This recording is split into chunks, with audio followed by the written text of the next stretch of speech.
एक गांव में छुटकी नाम की एक प्यारी सी लड़की रहती थी। छुटकी नटखट और बहुत समझदार थी। उसे अपने चारों ओर के पेड़ पौधों और पक्षियों से बहुत प्यार था। हर सुबह वो अपने घर के पास वाले आम के पेड़ के नीचे बैठकर पक्षियों को देखती थी और उनके साथ बातें करती थी।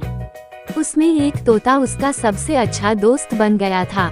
छुटकी ने उसका नाम मीठू रखा था। मीठू हर सुबह छुटकी के पास आकर बैठता और वे दोनों घंटों तक खेलते और बातें करते। छुटकी ने मीठू को कई छोटे छोटे शब्द सिखाए थे।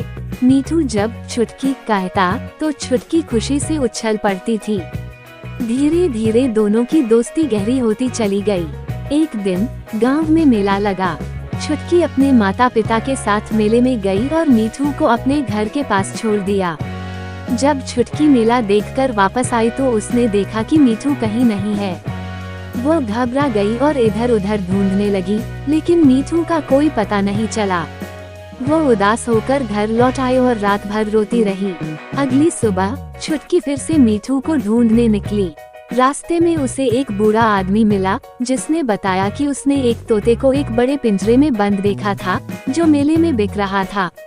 ये सुनकर छुटकी को समझ आ गया कि किसी ने मीठू को पकड़कर पिंजरे में बंद कर दिया है। छुटकी तुरंत मेला पहुंची और वहां उस पिंजरे को ढूंढने लगी। आखिरकार उसे एक दुकान पर पिंजरे में बंद मीठू दिख गया। छुटकी ने दुकानदार से कहा, यह मेरा दोस्त है, इसे मुझे वापस कर दो।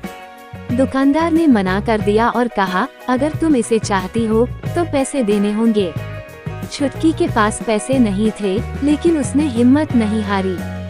उसने दुकानदार से विनती की, कृपया इसे मुझे दे दो, ये तोता मेरा सबसे अच्छा दोस्त है। दुकानदार छुटकी की बातें सुनकर पिघल गया।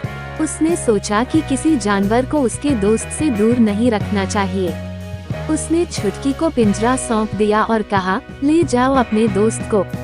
छुटकी ने खुशी खुशी मीठू को आजाद किया और मीठू तुरंत उड़कर छुटकी के कंधे पर आ बैठा।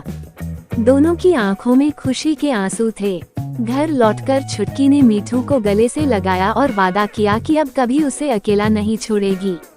इस घटना के बाद दोनों की दोस्ती और भी गहरी हो गई। वे हर दिन साथ खेलते, खाते और एक दूसरे का साथ देते। शिक्षा: सच्ची दोस्ती में त्याग, प्रेम और सहानुभूति होती है।